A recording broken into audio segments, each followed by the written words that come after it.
Cześć, witam Was Energik w kolejnym odcinku. To było grane Console Edition. Nie wiem, czy słychać, czy nie słychać, ale przeziębienie nadal mi nie odpuściło. Już mnie trzyma bardzo długo i widać, że jeszcze się to nie skończyło. Myślałem, że już koniec, a jednak nie. W każdym razie, wracając do tematu, będziecie musieli się dzisiaj trochę przemęczyć z moim głosem. Dzisiaj przygotowałem dla Was grę Fear w wersji na Xboxa 360, która była ogrywana we wstecznej kompatybilności na Xbox Series X i dzięki temu pozwoliłem sobie wrzucić ją w 4K, chociaż szczerze mówiąc nie do końca wiem, czy jestem pewny, czy tam w 4K ta gra działa. Na pewno poprawiono ilość klatek na sekundę, ale wydaje mi się, że sama gra to nie jest 4K, może 1080p, nie wiem, ciężko mi powiedzieć. Z Fearem mam ogólnie takie dosyć... Do Feara mam dosyć mieszane uczucia. Kończyłem tą grę zaraz po premierze i pamiętam, że wtedy ta gra nie działała może za dobrze, bo ona miała dość potężne wymagania sprzętowe na swój czas, ale muszę przyznać, że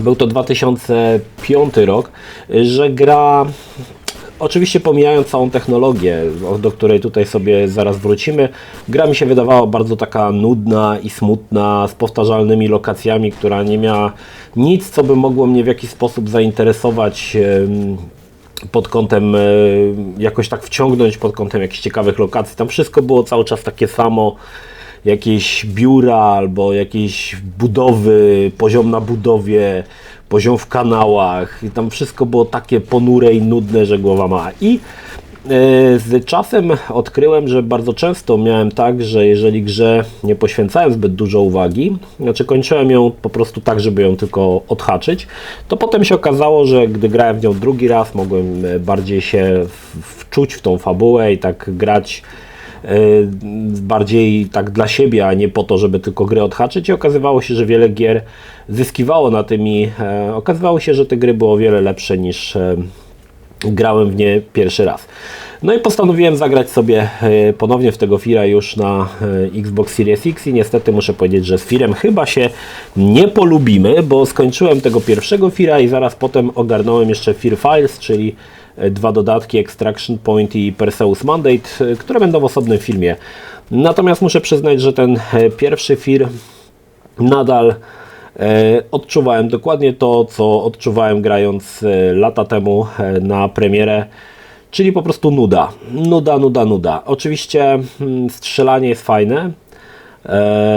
Sama technologia zwalniania czasu, czyli bullet time, rewelacyjna, nawet do dzisiaj uważam, że robi wrażenie, ale powtarzalność tego wszystkiego i tego strzelania, bo tam powiem Wam tak, no na początku może to robi wrażenie, ale pod koniec gry, po tych, nie wiem, 6 godzinach, kiedy już kończysz grę, sama to zwalnianie czasu już nie jest takie, nie robi takiego wrażenia, to się nazywało chyba reflex time.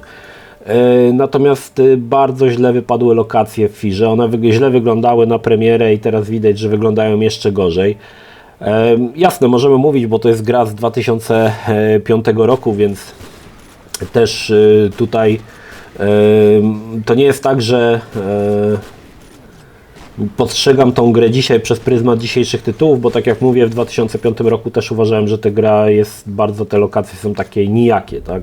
Grę zrobiło Monolith Studio i to są twórcy kilku znaczących gier, wydaje mi się, które wyszły na przestrzeni lat. To między innymi dwie części Blood, to między innymi No One Lives Forever, dwie części Condemned i tutaj muszę przyznać, że faktycznie grając w Feara miałem bardzo duże reminiscencje z Condemned, chociaż obydwie gry, i Fear i Condemned, wyszły dokładnie w tym samym roku, w 2005.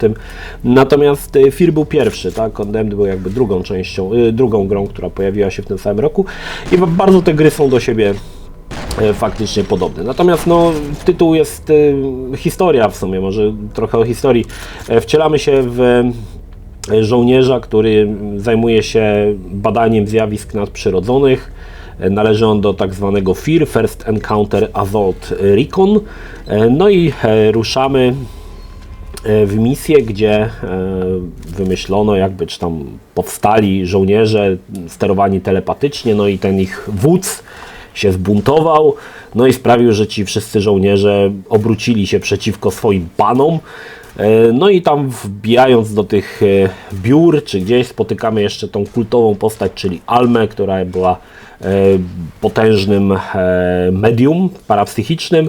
No i tam już nie będę mówił, co tam się okazuje, kim ten szef tych klonów był, natomiast gra ogólnie jest uważana za horror. No powiem wam tak, no są to elementy horroru, ale i w 2005 i dzisiaj podskakujące puszki po farbie albo upadające coś tam średnio mnie straszyło i muszę przyznać, że te wszystkie elementy, które miały straszyć, takie trochę kaleczne są i tak grałem w to i tak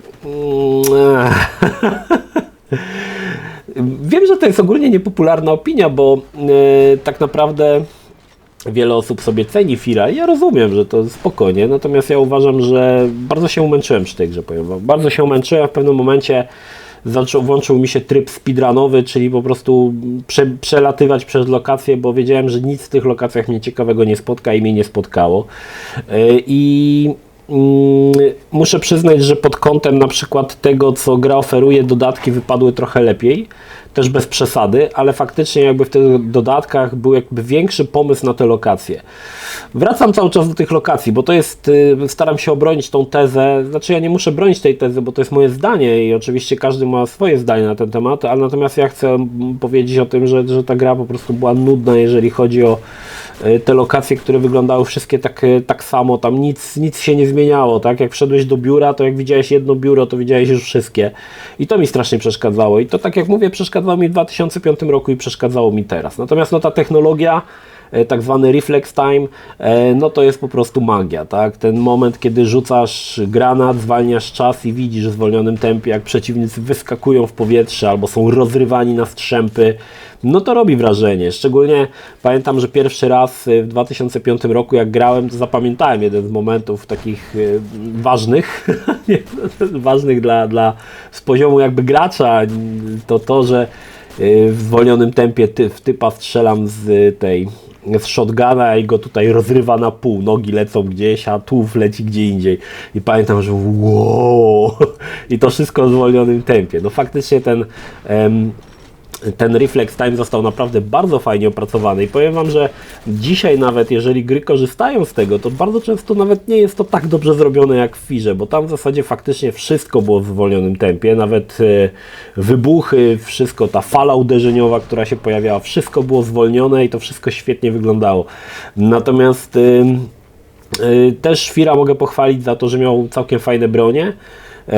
Jedną z najbardziej takich znanych broni w Firze to była kultowa kołkownica, która strzelała takimi kołkami, którymi można było przeciwnika przybić do ściany i to też fajnie w zwolnionym tempie było pokazane, szczególnie jak typ jeszcze biegł do ciebie, chociaż już miał 3 kołki w głowie i wyglądał jak jakiś po prostu tur. Ale to faktycznie była świetna broń i ta druga broń, tu już nie pamiętam jak ona się nazywała, taki był promień, który jak strzelał, to jakby przeciwnik zamieniał się, zostawiał z niego tylko szkielet. To też było fajnie zrobione. Znaczy no, ta technologia tego reflex time'u była naprawdę fantastyczna i trzeba przyznać, że na 2005 rok to było duże osiągnięcie i ja się nie dziwię, że ta gra mogła się podobać ze względu właśnie na to zwolnienie czasu. No ale tak jak mówię, sama ta technologia to nie wszystko, tak? Natomiast pochwalić jeszcze muszę fizykę Ragdolla, również świetnie został wykonany, szczególnie to zawsze mnie śmieszyło w 2005 roku i teraz też mnie śmieszyło, jak w zwolnionym tempie strzelasz typa i on zawsze tak głową rusza. Nie wiem z czego to wynikało, ale to było dosyć pamiętam zabawne i teraz też to się powtarzało, natomiast faktycznie Ragdoll, fizyka jest absolutnie fantastyczna, czasami naprawdę akcji, które udawały się w Firze ogarnąć, jak to, kiedy rzucam granat w jakiegoś typa, który jest na jakimś takim balkoniku i granat akurat się odbija, słuchajcie, od pionowej poprzeczki, która stoi, czy od tej, balkonik miał taką poręcz, był taka pionowy wspornik i akurat od tego wspornika się odbija ten granat, no to robiło to wrażenie. No mówię, muszę przyznać, że pod tym kątem faktycznie gra potrafiła mnie zaskoczyć. Mówię o dzisiejszym gameplayu wiele razy, jeżeli chodzi o fizykę, właśnie o zachowanie przeciwników, bo tutaj też była bardzo dobrze przemyślana sztuczna inteligencja, chociaż faktycznie za często nie ginąłem, ale faktycznie tutaj przeciwnicy uciekają, flankują, cały czas coś się dzieje. To nie jest tak, że stoją i strzelają albo biegną naprzeciw ciebie, rzucają granat. To raczej tutaj jest ta sztuczna inteligencja była na dosyć wysokim poziomie, że oni rzucali granatami, gdzieś tam się kryli, także było to naprawdę w porządku i uważam, że tutaj też pod tym kątem FIR ogarniał doskonale to. No ale tak jak mówię, no wszystkie te elementy były świetne. Gdyby nie tylko jeszcze poprawili te lokacje, które były niesamowicie nudne, puste i takie bez polotu, no to by był naprawdę według mnie świetny hit. A tak, no cóż, bardzo często grę się chłonie organami wzroku, bo i tutaj akurat no niestety. No i tak jak mówię, no to strzelanie też takie trochę w pewnym momencie zaczynało nużyć, bo to w zasadzie było powtarzanie cały czas tych samych schematów, można powiedzieć. I to też zaczynało trochę irytować. Natomiast no faktycznie jak pierwszy raz odpalisz FIR-a i zobaczysz te wszystkie świetne efekty, no to robi wrażenie, kurczę, robi. Jeżeli gramy na Xbox Series X aktualnie w wstecznej kompatybilności, tak jak mówię, FIR działa w 60 ramkach, no co naprawdę dało mu bardzo dużo, zyskał, patrząc na grę. W 60 ramkach naprawdę dużo dało mu to 60 ramek, bo to wszystko w tym zwolnionym tempie wygląda jeszcze lepiej. Oczywiście na PC nadal pewnie można to odpalić sobie w 60 ramkach, natomiast no tutaj jest jakby to pod tego Xboxa w pewien sposób zoptymalizowane i faktycznie wygląda to dobrze. Większość tych gier, które są optymalizowane we wstecznej kompatybilności, czyli te wersje Enhanced, to są tak naprawdę wersje PC-towe, zauważyłem, które są jakby trochę bogatsze, jeżeli chodzi o oprawę względem tych wersji podstawowych z konsol. No tak czy tak, no FIR uważam, że wypadł w porządku, jeżeli chodzi o technologię. Ta technologia nadal się broni, aczkolwiek no te lokacje, które w mojej opinii były słabe, no nadal słabe są, tak? Chociaż też tutaj muszę przyznać, że w 2005 roku robiło wrażenie na przykład cieniowanie. Dzisiaj może to trochę śmieszy, ale tamto cieniowanie faktycznie w tamtych latach robiło wrażenie, szczególnie, że na przykład miałeś całą postać swojego typa, nie był to oczy połączone żyłką i przylepiony do nich karabin, tylko faktycznie postać poruszała się po tych lokacjach i bardzo często mogliśmy zobaczyć własny cień. I to też robiło wrażenie, muszę przyznać, że też w grach nie przypominam sobie, żebym wcześniej coś takiego widział.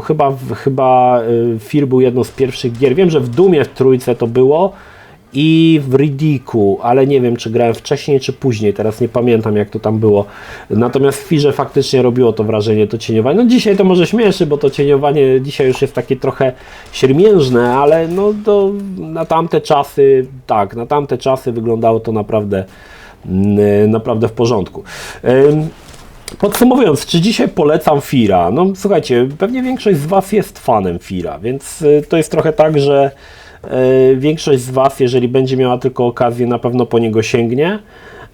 Natomiast jeżeli nie mieliście okazji, no to też wydaje mi się, że warto sięgnąć, bo ja wiem, że jestem w swojej opinii na temat gry dość odosobniony i raczej jestem osobą, która no powiedzmy sobie szczerze, jest w mniejszości, jeżeli chodzi o lubienie tej gry. Spodziewałem się trochę tego, przyznam szczerze, że grając w nią drugi raz w 2021 roku, spodziewałem się, że bardziej się z tą grą polubię, ale nie. Okazało się, że te odczucia, które miałem w 2005 roku, nadal są aktualne i nadal jakby widać, że przeszkadzało mi dokładnie to samo, co w 2005 roku. Niemniej, no jednak jest to kawał fajnej technologii, który na tamte lata robił potworne wrażenie, zwłaszcza, że tego typu rozwiązania pojawiły się wiele lat później i też, tak jak mówię, nawet w gorszej formie niż zrobił to FIR. Może właśnie dlatego te lokacje były tak biedne, bo tamta technologia tego zwalniania czasu zżerała tyle mocy karty i procesora, że po prostu lokacje musiały być takie dość schematyczne i proste, ale no tak jak mówię, warto się dzisiaj z tą grą jak najbardziej zapoznać. Co ciekawe, wersja FIR na Xboxa 360 dzisiaj to jest taki no ciężki tytuł do zdobycia, zwłaszcza kiedy Microsoft ogłosił listę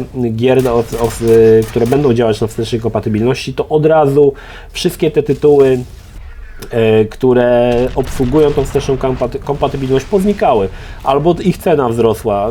Fear jest tytułem, za który chyba na Allegro widziałem za 400 można kupić, za 400 grę, która ma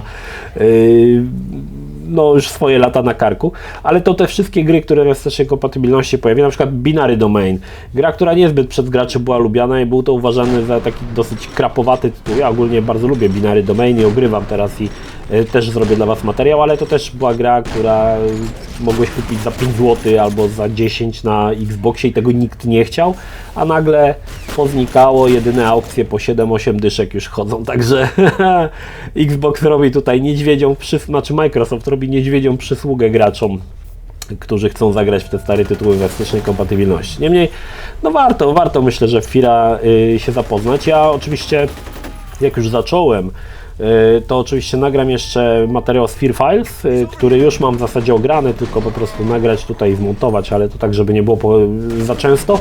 No i oczywiście ogram jeszcze 2 i 3 i pamiętam, że druga część i trzecia część Feara o wiele bardziej mi się podobały. Już były bardziej zróżnicowane lokacje, coś tam się działo, były jakieś skrypty, a tutaj no taka trochę taka bieda w tej grze występowała i niestety powodowało to, że moje odczucia no nie były zbyt dobre, no tyle mogę powiedzieć. No nie jest to popularna opinia, no ale co Wam zrobię? Nie wszystkie gry, które Wam się podobały się mnie i nie wszystkie gry, które mnie się podobały się Wam. I Fear jest właśnie jednym z takich tytułów. Niemniej zachęcam do sprawdzenia, bo jest to no, kawał historii, jeżeli chodzi o gry wideo i taki dosyć lubiany tytuł, więc jeżeli nie grałeś, ominęło Cię, zachęcam do sprawdzenia. Jeżeli grałeś, też zachęcam do sprawdzenia, żebyś porównał sobie swoje wspomnienia z tym, co jest aktualnie i zobaczył, czy dzisiaj ta gra nadal ma taki fajny feeling jak lata temu, kiedy grałeś. Nie sprawdzałem multiplayera, wiele osób pisało mi, że multiplayer był mocarny. Ja niestety nie grałem w multiplayera ani w 2005 roku, ani teraz. Więc tutaj się nie wypowiem, może był mocarny, może nie, tutaj niestety pozostawiam to bez odpowiedzi. To tyle. Pozdrawiam Was, Energik, trzymajcie się, do następnego. Cześć.